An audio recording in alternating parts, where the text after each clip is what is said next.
Loose Cannon and Bricc Baby are both in custody. As you can see, these guys in the several days, like they were just having these conversations.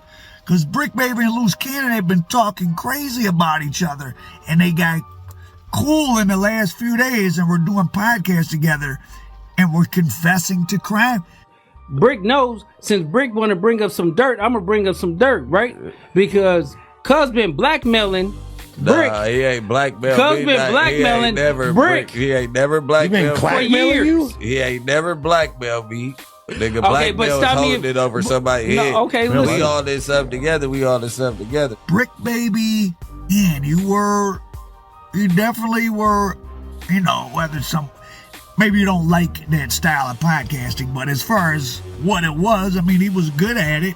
He definitely had a big personality. I could see Bricc Baby possibly being in the entertainment industry for a while, but that old arrest of him with the gun.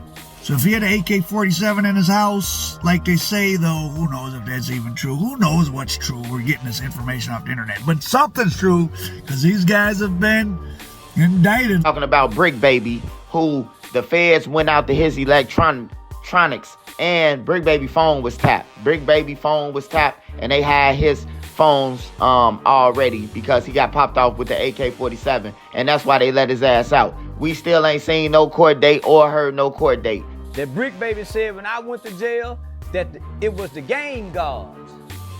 The game guard finally got me. From all that talking, dissing street gang member.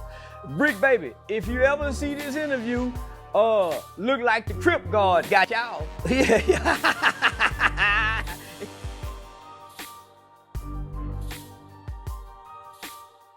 If you haven't been paying attention, this might have went over your head. Since being in federal custody, Bricc Baby hasn't been indulging in any of the online buffoonery like the fake Loose Cannon is doing through his wife. That alone speaks volumes. It's no secret that the federal authorities this week announced that more than a dozen Rolling 60s Crips members and associates with Eugene Big U Henley as the head have been charged in a sprawling criminal case. According to the federal indictment, courtesy of Big U Enterprise, visitors to Los Angeles are at risk of violence. Big U has also provided examples of what can happen to individuals who do not check in with him until it's too late.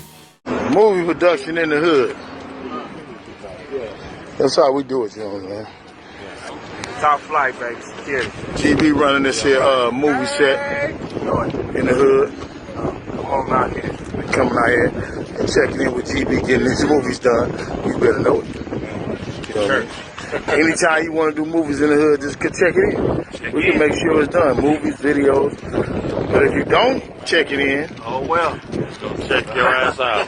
We're gonna check you in, all right. We're gonna check in all of your equipment. We're gonna check in all of your equipment. Although the biggest name on the indictment was Big U, authorities also announced that they had charged 18 other members and associates of the Rolling 60s. Some of those charged are as follows: Christian Forbes, aka Bus, Donovan Hughes, Lamont Green, Zahir Mitchell, aka Bricc Baby, all with being felons in possession of firearms. In the 107-page federal complaint charging Big U and others, FBI agent Andrew Rossa described the Rolling 60s as a violent criminal street gang with associated sets in several other states. The Rolling 60s neighborhood Crips takes their name from the numbered streets between Slauson and Florence Avenue. They were one of the first cliques or sets of the Crips to spring up in the area, according to a 1992 Times Magazine article. The Rolling 60s Crips have been around for decades and by some estimates are among the largest gangs in the country, with factions in multiple states. The United States District Court for the Central District of California authorized multiple Title III wiretaps and electronic interception orders for telephones being used by certain subjects of the investigation, which would include Big U and Zahir Mitchell, aka Bricc Baby. However, Bricc is also the subject of a separate indictment, case number 225-CR-00132, which a portion of was finally unsealed. I'm pretty sure by now that you have all heard about Brick's criminal history. That boy Bricc was in and out of the county more than a fat kid loves cake. On or about July the 12th of 2022, in Los Angeles, within the Central District of California, Bricc knowingly possessed ammunition, namely 3 rounds of 9mm Luger caliber ammunition, which was expelled from a firearm that he possessed and shot in the business parking lot, affecting interstate and foreign commerce. On or about June the 23rd of 2023, in Los Angeles, within the Central District of California, Bricc knowingly possessed the following firearms and ammunition, each affecting interstate and foreign commerce. The firearms are as listed: a Ruger model LCP 380 caliber pistol bearing serial number 379057941. This is the Ruger LCP 2 Max. So, the Ruger LCP is probably one of the most popular guns that Ruger makes. A Canic model TP9 SF 9mm caliber pistol bearing serial number 9A T00966. Okay, so let's talk about the Canic TP9 SF a little bit. This is a gun made in Turkey, and in Turkey they pronounce the name of the gun Janik. A renowned manufactured model Hellpup 5.6x5.54 caliber pistol bearing serial number EAC 117473522. We're going to be talking about the Inner Ordnance Hellpup, and it's a Polish-made AK-47 pistol.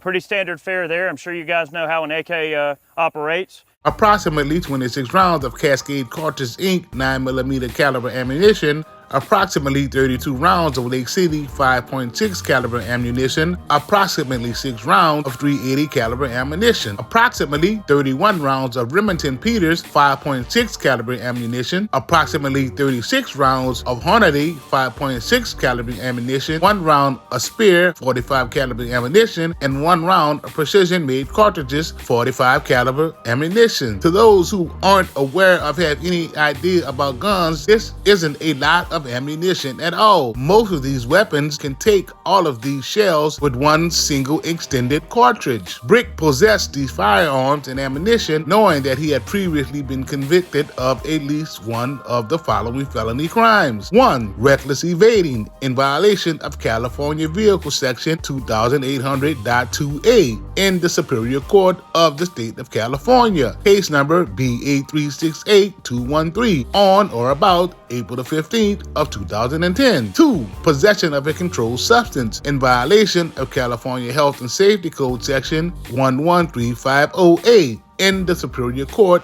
of the State of California. Case number SAO79886 on or about December the 6th of 2012. 3. Possession of a controlled substance in violation of California and Health Safety Code Section 11350A in the Superior Court of the State of California. Case number SA085626 on or about February the 4th of 2014. 4. Criminal threats in violation of California Penal Code Section 422A in the Superior Court of the State of California. Case number BA433220 on or about August the 2nd of 2016. And last but not least, number 5. Robbery in violation of California Penal Code Section 211 in the Superior Court of the State of California. Case number BA456220 on or about October the 7th of 2020. It's no secret that Bricc has been a recurring host on the No Jumper podcast, engaging in discussions on various topics related to hip-hop culture, street life, and criminal gang activity. In typical save himself fashion, the delusional Adam22 would take to his Instagram account, openly admitting that Bricc has talked to him about street activities in private. In that same video, Adam would flat out say that he is going to debrief with the feds when they come knocking. If a video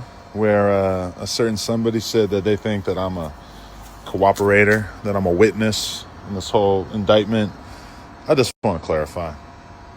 If the feds hit me up, I'm going to sit with the feds. I'm going to have a conversation with them. Want to know why?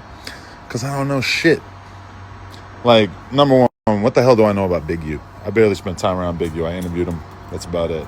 As far as Bricc Baby, we've had conversations and shit, but would I be able to be privy to any of the crazy stuff that they might eventually accuse him of? No, not at all. Bricc Baby never told me about nothing of any significance in terms of any kind of street shit. You know, he's told me about stuff, but not like anything that really would move the needle. I wouldn't be able to say that I witnessed anything really illegal of any interest, even if I did have the feds breathing down my neck. Loose cannon, like what the fuck do I know about loose cannon? The only shit I seen that everybody else has seen on video. So I just want to throw that out there that, you know, me telling. I have not had a conversation with a fed, a cop, about any gang shit, street shit, anything involving Crips. I never had a cop say the fucking word Crip to me ever in my whole life. So I just want to make that perfectly clear. You can count on Big 22. I'm solid.